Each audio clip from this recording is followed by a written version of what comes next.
Air France 447 अचानक ATC के radar से गायब कैसे हो गया? किसी भी तरह का कोई भी सिग्नल नहीं मिला, ना कोई इंजन फेलियर का वॉइस मैसेज, ना ही कोई डैमेज की शिकायत। फिर भी ये प्लेन अचानक से कैसे गायब हो गया? क्या हुआ था इस प्लेन के साथ? क्यों कई सालों तक ये हादसा एक मिस्ट्री बनकर रह गया?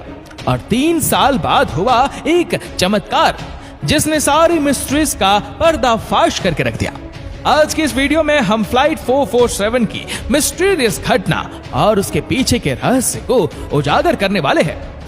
एयर फ्रांस फ्लाइट 447 दिन 31 मई 2009 ब्राजील के एक इंटरनेशनल एयरपोर्ट से रात के 10:30 बजे पेरिस के लिए उड़ान भरी।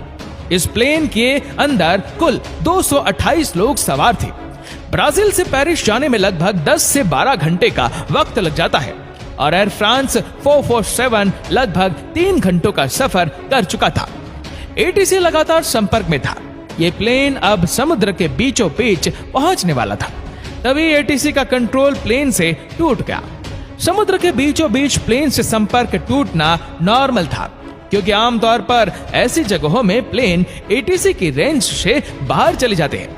वहीं दूसरी ओर समुद्र के उस पार सेनेगल एटीसी प्लेन से संपर्क नहीं कर पा रहा था, क्योंकि उसका रेंज भी वहां तक नहीं पहुंच पा रहा था। ऐसे में सेनेगल एटीसी बस इंतजार कर सकता था कि कब प्लेन रेंज में आ जाएगा और हम दोबारा से उससे संपर्क बना पाएंगे। समय बीतता गया और करीब आधे घंटे बाद भी प्लेन से दोबारा संपर्क नहीं हो पाया। प्लेन की लास्ट लोकेशन को ट्रैक करके फाइटर प्लेन्स को उस एरिया में छानबीन करने के लिए भेजा गया। सुबह होते होते प्लेन के कई सारे मलबे मिलना शुरू होने लगे। ये प्लेन मिस्टीरियस तरीके से क्रैश हो चुका था। फ्लाइट 447 के आने के इंतजार कर रहे पैसेंजर्स के रिलेटिव को ये पता ही नहीं चल पाया कि आखिर हुआ क्या, और उन्हें समझाना भी बहुत मुश्किल था। आखिर अचानक प्लेन कैसे क्रैश हो गया? इस घटना के इन्वेस्टिगेशन के लिए 2 टीम्स को सिलेक्ट किया गया। पहला ब्लैक बॉक्स को खोजने के लिए और दूसरा प्लेन के डेब्रिज और लाशों को रिकवर करने के लिए। हर दिन डेड बॉडीज को निकालकर उसके घर वालों को अंतिम संस्कार करने के लिए सौंप दिया जा रहा था। कुछ डेड बॉडीज पहचान में तो आ गई, लेकिन किसी की हालत इतनी गंभीर थी कि उनके कपड़ों को देखकर उनकी पहचान की जा रही थी। वहीं कुछ लोग ऐसे भी थे जिन्हें अपनों की लाशें भी नसीब नहीं हुई। 16 दिन की खोजबीन के बाद भी 228 में से सिर्फ 50 बॉडीज को ही रिकवर किया गया। बाकी बचे लोग प्लेन का ब्लैक बॉक्स सब कुछ समुद्र की गहराइयों में खो चुके थे और उस गहराई तक इन्वेस्टिगेशन की टीम भी नहीं पहुंच पा रही थी। समुद्र की गहराई में जाकर ब्लैक बॉक्स को खोजने के लिए न्यूक्लियर सबमरीन का इस्तेमाल किया गया। ये सबमरीन ब्लैक बॉक्स से निकलने वाले अल्ट्रासोनिक सिग्नल्स को फाइंड करने की कोशिश कर रहे थे। दिन गुजरते गए और फाइनली लगभग 12 महीने की खोजबीन के बाद भी 7000 स्क्वायर किलोमीटर छान मारने के बाद भी ब्लैक बॉक्स का कुछ भी पता नहीं चल पाया। समय के साथ साथ अब उम्मीदें भी खत्म होने लगी थी। घटना के 3 साल बाद 3 अप्रैल 2011 को एक प्राइवेट टीम WHOI का गठन किया गया और इस टीम ने एक चमत्कार कर दिखाया। उसने अपनी टेक्नोलॉजी की बदौलत सिर्फ 30 दिनों के अंदर ही ब्लैक बॉक्स को खोज निकाला। उन्होंने कुछ ऐसे अंडर वाटर बॉक्स को समुद्र के अंदर भेजा जो कि फुल्ली ऑटोमेटिक थी और इसे रिमोट से कंट्रोल भी किया जा सकता था। यह पनडुब्बियों की खास बात यह थी कि समुद्र की सतह को स्कैन कर सकता था और एक मैप तैयार कर सकता था, ठीक वैसे ही जैसे कि एक सैटेलाइट मून को स्कैन करके उबड़ खाबड़ जगहों का पता लगा लेता है। कुछ दिनों बाद स्कैन किए हुए पिक्चर्स में प्लेन का एक बड़ा हिस्सा समुद्र में दिखाई दिया। तुरंत ही वहां पर खोजी दल को भेजा गया और थोड़ी बहुत छानबीन करने के बाद फ्लाइट डेटा रिकॉर्डर और कॉकपिट वॉइस रिकॉर्डर दोनों को 3 साल बाद रिकवर कर लिया गया। और हैरानी की बात तो ये थी कि इन्होंने सिर्फ 30 दिनों के अंदर ही इस ब्लैक बॉक्स को खोज निकाला। घटना के 3 साल बाद अब वक्त आ चुका था इस मिस्ट्री से पर्दा उठाने का। ब्लैक बॉक्स ने जो कहानी सामने रखी उसने इन्वेस्टिगेटर्स की सोच को ही बदल के रख दिया। इस कहानी की शुरुआत करते हैं उड़ान के 3 घंटे बाद से, जब यह प्लेन ब्राजील एटीसी के संपर्क से बाहर हो गया। एटीसी को लग रहा था कि यह हमारी रेंज से बाहर चला गया हो, वहीं समुद्र के उस पार पेरिस का एटीसी भी कांटेक्ट नहीं कर पा रहा था। उन्हें भी यही लग रहा था कि कुछ ही मिनट बाद हम प्लेन से संपर्क बना लेंगे, पर फ्लाइट 447 असल में एक भयानक मुसीबत में फंस चुकी थी। ये प्लेन तूफानी बादलों के बीच फंस चुका था। हालांकि प्लेन में वेदर रडार भी होता है जो मौसम की जानकारी पायलट को बताता है, पर यह रडार सिर्फ जानकारी प्रोवाइड करता है लेकिन प्लेन को प्रोटेक्ट नहीं करता। अगर ये एक बार तूफानी बादलों में घुस जाए तो किसी भी तरह से प्लेन को उसका सामना करना ही पड़ेगा। बात करें वेदर रडार की, तो ये पहले ही इन्फॉर्म कर देता है तूफान में मौजूद वाटर ड्रॉप को डिटेक्ट करके और पायलट को डिस्प्ले में दिखा देता है कि आगे मौसम खराब है। लेकिन यहाँ पर सवाल ये आता है कि ये पायलट को तूफान के बारे में कितनी देर पहले पता चलता है। आखिर वेदर रडार का रेंज क्या होता है? यहाँ पर एक सिंपल से एग्जाम्पल से आपको समझाने की कोशिश करता हूँ। एक प्लेन तूफान को कितनी दूरी तक देख सकता है ये डिपेंड करता है एंटीना के पावर पर और धरती के गोलाकार आकार पर। सपोज ये हमारी धरती है और ये है आपका प्लेन। अगर आप प्लेन की नोज को ऊपर की ओर पॉइंट करते हैं तो हो सकता है ऊपर आपको तारे दिख जाए। अगर आप थोड़ा नीचे पॉइंट करते हैं तो हो सकता है आपको इंटरनेशनल स्पेस स्टेशन दिख जाए। अगर थोड़ा और नीचे करेंगे तो हो सकता है आपको सैटेलाइट्स दिख जाए। लेकिन अगर आप अर्थ के कर्वेचर पर नजर डालेंगे तो यहाँ पर आपको मैक्सिमम रेंज मिलेगा और जैसे जैसे नीचे की ओर पॉइंट करते जाएंगे वैसे वैसे रेंज कम होता जाएगा। बेशक फ्लाइट 447 के पायलट को पहले ही पता लग गया होगा कि वह बादलों के अंदर प्रवेश करने वाले हैं और उस वक्त कोई चारा भी नहीं बचता जब चारों तरफ सिर्फ बादल ही बादल हो। फ्लाइट 447 अब बादलों के बीच प्रवेश कर चुका था और बादलों में होता है ढेर सारा पानी जो कि -40 डिग्री के टेम्परेचर पर आसानी से फ्रीज हो सकता है। अब तक तो प्लेन में सब कुछ ठीक था, सिर्फ एटीसी से संपर्क टूटा था पर उसकी अभी जरूरत भी नहीं थी। कुछ मिनट बादलों के बीच में उड़ान भरने के बाद अजीब सी आवाजें सुनाई देने लगी। ये आवाजें बर्फ के टकराने की थी। इस प्लेन को लगभग 10 घंटे का उड़ान भरना था, इसलिए प्लेन में 3 पायलट्स मौजूद थे। प्लेन का सबसे एक्सपीरियंस कैप्टन 3 घंटे ऑलरेडी प्लेन उड़ा चुका था और इसीलिए वह रेस्ट करने के लिए चले गए। अब प्लेन का कंट्रोल को पायलट के हाथों में था जिसका एक्सपीरियंस दोनों पायलट से कम था। रात का समय, फिर तूफान, फिर बर्फ की टकराने की आवाजें, इन सारी घटनाओं से को पायलट पैनिक होने लगा था। पर डरने की बात अब तक भी नहीं थी क्योंकि जब तक ऑटो पायलट अच्छे से काम कर रहा है तब तक ये ऑटो पायलट प्लेन को अच्छे से तूफानों के बीच से भी उड़ा सकता है। रही बात बर्फ की तो उसका कोई भी इलाज नहीं था। ये बर्फ के टुकड़े अब प्लेन के पिटोट ट्यूब यानी कि उन सेंसर्स को फ्रीज करने लगा था जो ऑटो पायलट को इम्पोर्टेंट जानकारी देता है, जैसे कि कितनी तेजी से हवाएं चल रही है, एंगल ऑफ अटैक क्या है, प्लेन के नोज का पोजीशन सही है या नहीं, प्लेन का एल्टीट्यूड क्या है।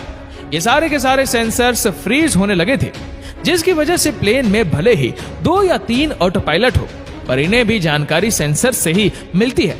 ये इन सेंसर्स की मदद से ही अपने एनवायरनमेंट को जज कर पाते हैं और अगर इन सेंसर्स में कोई खराबी आ जाए तो ऑटो पायलट भी कुछ नहीं कर पाएगा। और ठीक ऐसा ही फ्लाइट 447 के साथ हुआ। पिटोट ट्यूब आइस के कारण ब्लॉक हो गया जिसकी वजह से ऑटो पायलट भी डिसएंगेज हो गया। अब तक ऑटो पायलट की वजह से ही प्लेन स्टेबल कंडीशन में उड़ रहा था पर अचानक इसके डिसएंगेज हो जाने के कारण ये प्लेन लेफ्ट की ओर रोल करने लगा। को पायलट ने तुरंत ही प्लेन को मैनुअल कंट्रोल में ले लिया और प्लेन को सीधा करने के लिए साइड स्टिक को राइट की ओर मोड़ दिया।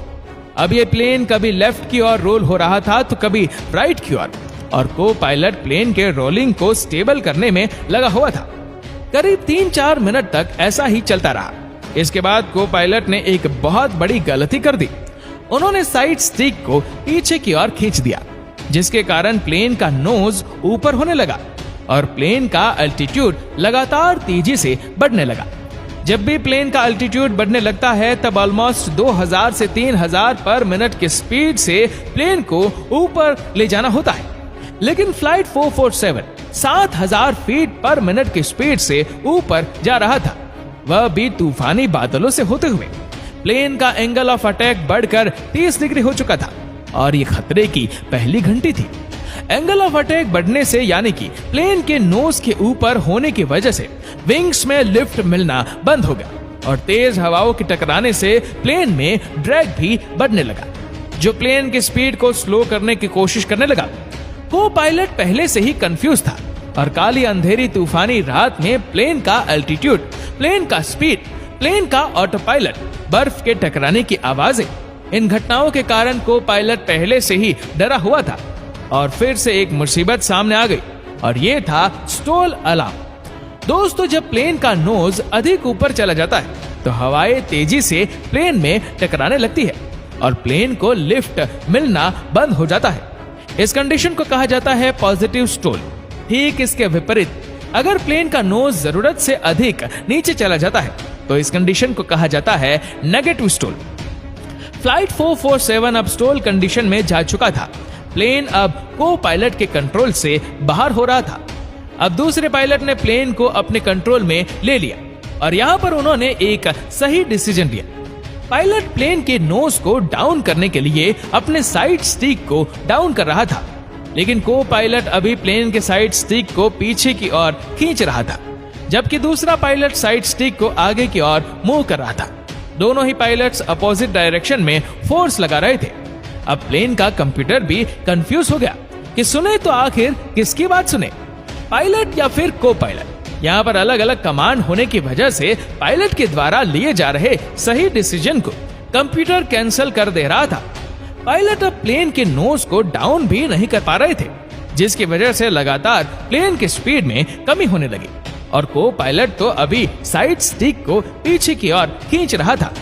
अब ना तो पायलट और ना ही को पायलट नोज को कंट्रोल कर पा रहे थे। प्लेन का स्पीड लगातार कम होने से और लिफ्ट ना मिलने से ये एक पत्थर की तरफ नीचे गिरने लगा। अब यहाँ पर एंट्री हुई कैप्टन की, जो कि इस प्लेन में सबसे एक्सपीरियंस पायलट थे, और अफसोस उनकी एंट्री बहुत लेट हुई। उन्होंने देखा कि स्टॉल अलार्म कभी ऑफ हो रहा था तो कभी ऑन हो रहा था। दरअसल ऐसा इसलिए क्योंकि कभी कभी प्लेन का सेंसर ऑन हो रहा था और ऑन होते ही ये बताने की कोशिश करता कि प्लेन इंस्टॉल कंडीशन में जा चुका है, लेकिन फिर बर्फीले तूफान उस सेंसर को ब्लॉक कर दे रहे थे और दोबारा से स्टॉल वार्निंग अलार्म बंद हो रहा था। कैप्टन के पास पहली चुनौती थी नोज को डाउन करना, तभी प्लेन को बचाया जा सकता था। अब प्लेन का नोज और बढ़कर 40 डिग्री हो चुका था। कैप्टन के आने के बाद को पायलट को यह एहसास हुआ कि वह उस साइड स्टिक को पीछे खींच रखा था और इसी कारण से अब तक प्रॉब्लम क्रिएट हो रहा था, पर गलती का एहसास होते होते बहुत देर हो चुकी थी। प्लेन की स्पीड अब बेहद स्लो हो गई थी। ये प्लेन अब फ्लाई नहीं कर रहा था और ना ही ग्लाइड कर रहा था, एक पत्थर की तरह बेजान होकर नीचे गिर रहा था। ये अलार्म मौत की आखिरी घंटी थी, ग्राउंड प्रॉक्सिमिटी वार्निंग अलार्म। यह अलार्म तब बजता है जब प्लेन जमीन के बहुत अधिक नीचे आ जाता है। यह अलार्म बताता है कि प्लेन को ऊपर ले जाओ, नहीं तो ये जमीन से टकरा जाएगा। पर फ्लाइट 447 के पायलट चाह कर भी कुछ भी नहीं कर सकते थे सिवाय मौत का इंतजार करने के। लग रहा था जैसे 228 लोगों को किसी चीज में कैद करके 38,000 फीट से नीचे समुद्र की ओर फेंक दिया होगा। कुछ ही सेकंड बाद ये प्लेन समुद्र से टकरा गया और बस एक पल में सब कुछ खत्म हो गया। इस प्लेन क्रैश ने कई सारे घरों के जलते हुए दिए को बुझा दिया। वहीं कई सारे पायलट्स को एक नई सीख देगा कि कैसे सामना किया जाता है ऐसी कंडीशन में, ऐसे तूफानी बादलों में। आइए इसे भी समझ लेते हैं। दोस्तों, ऑटो पायलट की आंखें नहीं होती, ये सेंसर की मदद से अपने एनवायरनमेंट को जांच करके प्लेन को कंट्रोल करता है। अगर आपका प्लेन बादलों के अंदर दाखिल नहीं हुआ है तो आप इसे अवॉइड करके दूसरे डायरेक्शन में जा सकते हैं, लेकिन अगर आप इसके अंदर चले जाते हैं तो बस एक ही ऑप्शन बच जाता है, जब तक ये क्लाउड्स खत्म ना हो जाए प्लेन को उसी तरह उड़ाते रहो। चाहे प्लेन कितना भी हिले, कितना भी डोले, कितना भी रोल हो जाए, इन सब चीजों की परवाह न करते हुए आपको सिर्फ एक ही काम करना है, प्लेन को सिर्फ स्टेबल करने की कोशिश करें, ना कि डायरेक्शन को बदलने की, क्योंकि ये नेचर और हवाओं की मदद से प्लेन्स फ्लाई करते हैं। आप इनके खिलाफ नहीं जा सकते, बस उसकी मदद से फ्लाई कर सकते हैं। भले ही प्लेन के सारे सेंसर्स डेड हो जाए, भले ही ऑटो पायलट अपना काम करना बंद कर दे, चाहे इंजन फेलियर ही क्यों ना हो जाए। आपको सिर्फ एक ही काम करना है, बस प्लेन को सीधा उड़ाते रहना और कुछ नहीं। हालांकि खराब सेंसर्स की वजह से थोड़ी बहुत प्रॉब्लम हो सकती है, लेकिन कम से कम इतना बड़ा हादसा तो नहीं होगा। फ्लाइट 447 के पायलट ने सबसे बड़ी गलती ये की कि उन्होंने साइड स्टिक को पीछे की ओर खींच लिया। आमतौर पर को पायलट का एक्सपीरियंस कम होता है और ऐसी भयानक सिचुएशन में अक्सर लोग घबरा जाते हैं। काली अंधेरी रात, खराब सेंसर, खराब ऑटो पायलट, बर्फ की टकराने की आवाजें, स्टॉल वार्निंग अलार्म, इतने सारे प्रॉब्लम एक ऐसे पायलट के साथ होते हैं जिससे बहुत ही कम एक्सपीरियंस है। इस प्लेन के हादसे में कुछ लोग ऐसे भी थे जिन्हें अपनों की लाशें भी नसीब नहीं हुई। 16 दिन की खोजबीन के बाद भी 228 में से सिर्फ 50 बॉडीज को ही रिकवर किया गया। दोस्तों, उम्मीद करते हैं कि इस वीडियो को आप लोग भरपूर लाइक और शेयर करेंगे। आपको ये वीडियो कैसे लगी नीचे कमेंट करके जरूर बताएगा और ऐसी और भी रोचक जानकारियों के लिए सब्सक्राइब करें हमारे YouTube चैनल को और Facebook पर फॉलो करें हमारे पेज को। धन्यवाद।